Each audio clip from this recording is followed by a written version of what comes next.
എല്ലാ ചട്ടങ്ങളും കാറ്റിൽ പറത്തിക്കൊണ്ട് ഘടകകക്ഷികൾ പോലും അറിയാതെ അംഗീകാരം കൊടുത്ത ശേഷമാണ് ഇന്നലെ പ്രശ്നമായപ്പോഴാണ് ഇടതുമുന്നണി കൊണ്ടുവന്ന് പാസ്സാക്കിയതായി പറയുന്നത്. എന്തുകൊണ്ട് നേരത്തെ അങ്ങനെ ഉണ്ടെങ്കിൽ ഇടതുമുന്നണി ഇത് ആലോചിച്ചില്ല?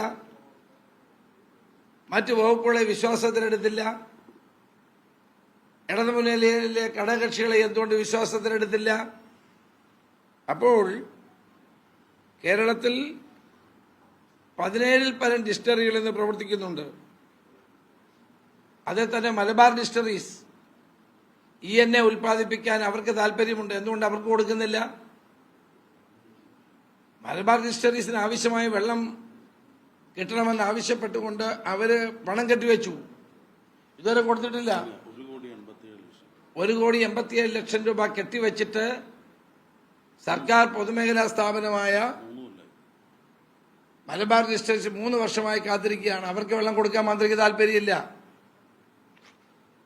ആ ഡിസ്റ്ററീസ് എന്ന് പറയുന്നത് എക്സൈസ് വകുപ്പിന്റെ സ്വന്തം ഡിസ്റ്ററിയാണ്. സ്വന്തം കുഞ്ഞിനെ നോക്കാൻ സമയമില്ല.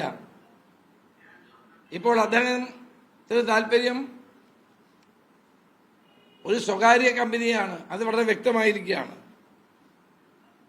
2018-ൽ ബ്രൂവറികളും ഡിസ്റ്ററികളും അനുവദിക്കുന്നതിനെതിരെ ഞാൻ അന്ന് നടത്തിയ പോരാട്ടത്തിന്റെ ഫലമായി അന്ന് റവന്യൂ സെക്രട്ടറിയുടെ നേതൃത്വത്തിൽ, നികുതി വകുപ്പ് പ്രിൻസിപ്പൽ സെക്രട്ടറിയുടെ നേതൃത്വത്തിൽ ഒരു അന്വേഷണം ഗവൺമെന്റ് പ്രഖ്യാപിച്ചു. ഇന്ന് വരെ ആ റിപ്പോർട്ട് പുറത്തു വന്നിട്ടില്ല. ആ റിപ്പോർട്ട് പുറത്തു വരാതിരിക്കാനുള്ള കാരണം ഇനിയും കേരളത്തിൽ ഡിസ്റ്ററികൾ വേണ്ട എന്നുള്ളതാണ് അവരുടെ റിപ്പോർട്ട് എന്നുള്ളതാണ് എൻ്റെ നിഗമനം.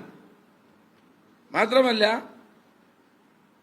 ഇന്ന് 1999-ൽ ഇനിയും കേരളത്തിൽ ഒരു ഡിസ്റ്ററിയും വേണ്ട എന്നുള്ളതായിരുന്നു 99-ലെ ഗവൺമെന്റ് ഇറക്കിയ എക്സിക്യൂട്ടീവ് ഓർഡർ. ആ ഓർഡർ നിലനിൽക്കുകയാണ്.